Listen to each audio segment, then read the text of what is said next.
Bienvenue sur notre chaîne. Dans cette vidéo, nous aborderons le sujet controversé de l'imam maroco-néerlandais Youssef Messiba, qui a suscité l'indignation de la communauté musulmane des Pays-Bas après être apparu dans une vidéo où il chantait l'hymne national israélien.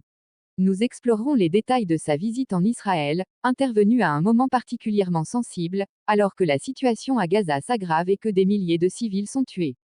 Nous évoquerons les réactions de colère de la communauté musulmane et la façon dont cette visite a été perçue comme un coup de poignard dans le dos des Palestiniens.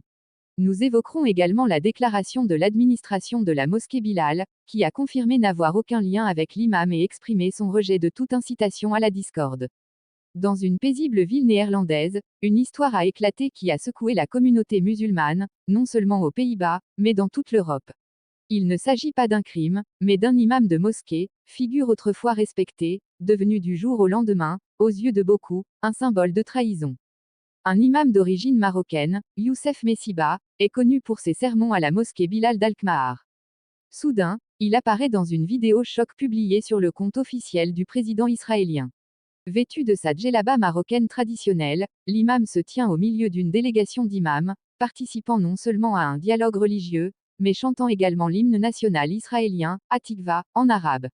Comment un imam est-il passé du statut de leader de sa communauté à celui de démis de ses fonctions? Et quelle est l'histoire qui a mené à cette décision? Tout a commencé par un voyage mystérieux. L'imam Youssef Messiba, qui avait auparavant exercé comme imam à Ouarzazate, au Maroc, avant de s'installer aux Pays-Bas, a informé la direction de la mosquée Bilal d'Alkmaar de son absence pour raisons personnelles. Son absence semblait initialement normale et n'a suscité aucun soupçon. Mais la vérité était tout autre. L'imam Messiba se rendait en Israël, au sein d'une délégation d'une quinzaine d'imams et de chefs religieux venus de toute l'Europe, dont la France, la Belgique, l'Italie et le Royaume-Uni. Cette visite était organisée par une organisation non gouvernementale européenne, le European Leadership Network, ELNET, dont l'objectif affiché est de renforcer les relations entre l'Europe et Israël.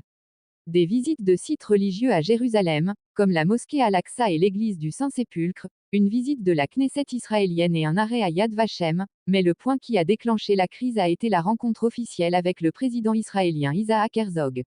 Ici, il ne s'agissait plus seulement d'un dialogue interreligieux. C'est devenu un événement profondément politique, surtout compte tenu de son timing, qui s'est déroulé à un moment où la situation à Gaza était extrêmement tendue. Le timing était fatal, et le symbolisme encore plus meurtrier. L'imam, qui avait demandé la permission pour des raisons personnelles, s'est retrouvé au cœur d'un événement politique controversé, dont il n'avait parlé à personne dans sa communauté ni à l'administration de la mosquée. C'était avant tout une trahison de confiance. Le secret n'a pas duré longtemps à l'ère du numérique. Une photo, puis une vidéo, sont devenues virales. Le compte Twitter officiel du président israélien a fièrement publié des extraits de la rencontre, décrivant la visite comme une avancée contre les forces extrémistes. Mais le monde musulman et arabe a été témoin d'un spectacle choquant. L'imam Youssef Messiba, vêtu de sa robe marocaine, s'est levé et a récité l'hymne national israélien en arabe. Ce n'était pas de simples mots, c'était une déclaration symbolique qui a suscité l'indignation. Dans une culture politique et religieuse où chaque geste est porteur d'une signification profonde, cette scène a été un séisme. La communauté musulmane d'Alkmaar et des Pays-Bas était bouleversée. Comment leur imam, censé les représenter, pouvait-il participer à un tel acte? La colère n'était pas dirigée contre l'idée même du dialogue avec les Juifs, car beaucoup croient en l'importance de la coexistence. Elle était plutôt dirigée contre ce qu'ils percevaient comme une normalisation et une ternissure de l'image d'Israël, alors qu'il est accusé de crimes de guerre. Les réactions ont déferlé sur les réseaux sociaux, qualifiant cette démarche de traître et de honteuse. Même des figures extrémistes ont profité de la situation pour accuser l'imam de blasphème. Ce voyage secret a dégénéré en scandale public, et l'imam Messiba s'est retrouvé isolé et accusé par la communauté même dont il était le chef spirituel. L'administration de la mosquée Bilal ne pouvait rester silencieuse.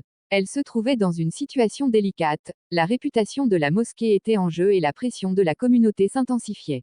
Une décision décisive devait être prise.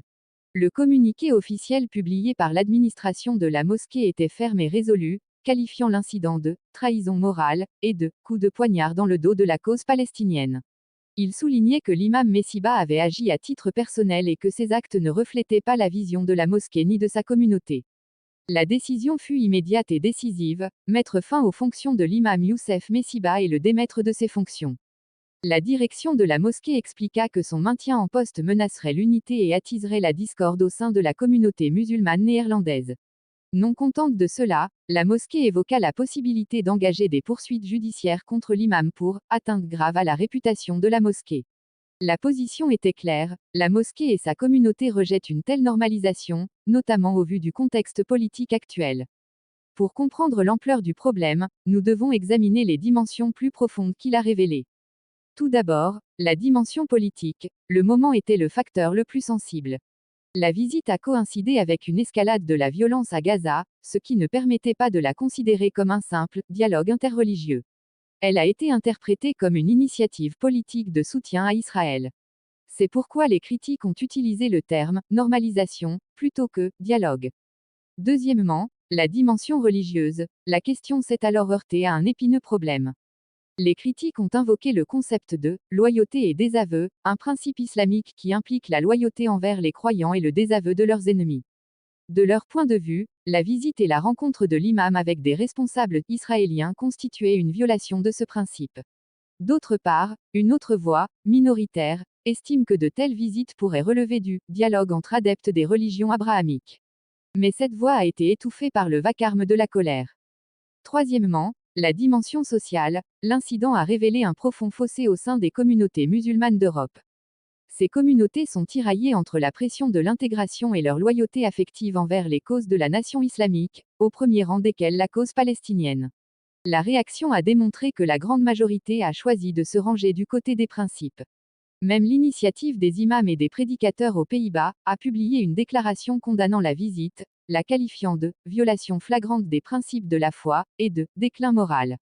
Si vous trouvez cette analyse importante pour comprendre les enjeux complexes auxquels notre monde est confronté, abonnez-vous à la chaîne, activez la cloche et n'oubliez pas de partager la vidéo avec vos amis. Votre soutien nous permet de continuer. Au milieu de cette tempête, la voix de l'imam Youssef Messiba lui-même reste muette. À ce jour, il n'a émis aucun commentaire ni aucune clarification.